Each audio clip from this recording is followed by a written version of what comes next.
থাকবে না। ইউরোপে অনিয়মিত অভিবাসীর জন্য যে সমস্ত সুযোগ সুবিধাগুলো ছিল সেগুলো আর থাকবে না। কেন থাকবে না? কারণ ইউরোপের ইতিমধ্যে কয়েকটি দেশ যে উদ্যোগ গ্রহণ করেছে অভিবাসন নীতি কঠোর করতে। সেক্ষেত্রে বলাই যায় অনিয়মিত উপায়ে ইউরোপে এসে যে সুযোগ সুবিধাগুলো পাওয়া যেত সেগুলো অনেকটাই বন্ধ হওয়ার পথে। প্রথমে যদি বলি, ফ্রান্সে সাম্প্রতিক সময় ইমানুয়েল ম্যাক্রো যে মধ্যবর্তী নির্বাচন দিয়েছেন সেই নির্বাচনে কঠোর ডানপন্থীদের যে জয় জয়কার বা উত্থান হয়েছে, তারপর থেকে অভিবাসন নিয়ে বা ইমিগ্রেশন যে সমস্ত আইনকানুনগুলো ছিল সেগুলো অনেকটাই কঠিন হয়ে যাচ্ছে এবং সেগুলো ফলশ্রুতিতে বাংলাদেশি সহ বাইরের দেশ থেকে যে সমস্ত অভিবাসীরা আসেন এই দেশগুলোতে ইমিগ্রেশন সুবিধা নিতে, তাদের পথ অনেকটাই রুদ্ধ হয়ে যাচ্ছে। তারপর যদি বলি জার্মানিতে সংসদে ইতিমধ্যে একটি বিল পাশ করা হয়েছে, যেই বিলটি কঠোর ডানপন্থীদের একটা জয় জয়কার বলা যায়। এবং সামনে যে নির্বাচন, এই ফেব্রুয়ারিতে যে নির্বাচন হবে, জার্মানীয় সংসদীয় যে নির্বাচন, সেই নির্বাচনে অনেকটাই কট্টরপন্থীদের আসার সম্ভাবনা রয়েছে।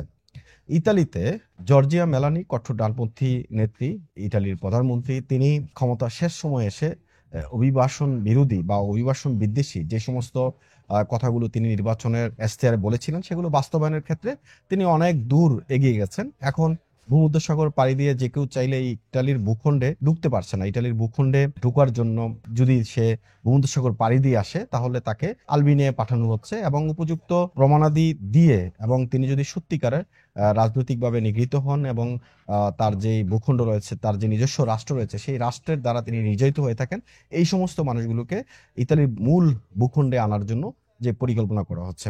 এবং সবশেষ পর্তুগালের কথা বলি, পর্তুগালে সাম্প্রতিক সময় সেগা কঠোর ডানপন্থী দল রয়েছে, তারা ক্ষমতায় রয়েছে। তারা ক্ষমতায় আসার পর সাদা পাসপোর্টে বা অনিয়মিতভাবে যারা এসে পর্তুগালে সেফ এন্ট্রি করতো, সেই সেফ এন্ট্রি বন্ধ করে দেওয়া হয়েছে এবং সেই সেফ এন্ট্রি বন্ধ হওয়ার ফলে অন্যান্য দেশ থেকে যে সমস্ত অভিবাসীরা পর্তুগালে গিয়ে সহজ শর্তে বৈধতার সুযোগ নিতে পারতেন সেগুলো বন্ধ হয়ে যাচ্ছে।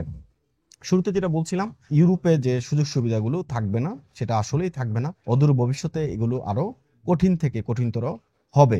তাহলে এত শ্রম ঘাটতি থাকার পরেও, শ্রমবাজারের এত ঘাটতি থাকার পরেও কেন ইউরোপ এমন পথ বেছে নিচ্ছে বা ইউরোপের এই দেশগুলো কেন অভিবাসনের প্রতি কঠোর নীতি প্রয়োগ করার চেষ্টা করছে?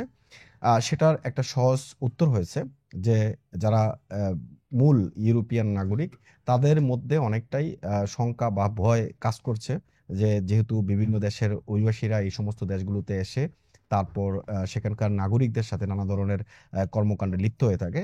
যেমন জার্মানির কথা যদি বলি উদাহরণ দিয়ে, আফগান নাগরিক কের ছুরিকাঘাতে জার্মান পুলিশের মৃত্যুর পর থেকে কিন্তু বিভিন্ন রাজনৈতিক নেতা এবং সামাজিক নেতা তারা কিন্তু আসলে অভিবাসনের বিরুদ্ধে স্লোগান দিচ্ছিল। সেই ক্ষেত্রে অনেকটাই এই সমস্ত পথগুলো কঠিন হচ্ছে এবং সামনের দিনগুলোতে আরো কঠিন হবে। তো যারাই ইউরোপে আসার চেষ্টা করছেন, বৈধ অভিবাসন নিয়ে আসার চেষ্টা করবেন, কারণ অদূর ভবিষ্যতে যদি অনিয়মিতভাবে প্রবেশ করে যে বৈধতার যে সহজ শর্তে যে বৈধতার সুযোগ, সেগুলো ধীরে ধীরে বন্ধ হয়ে যাবে।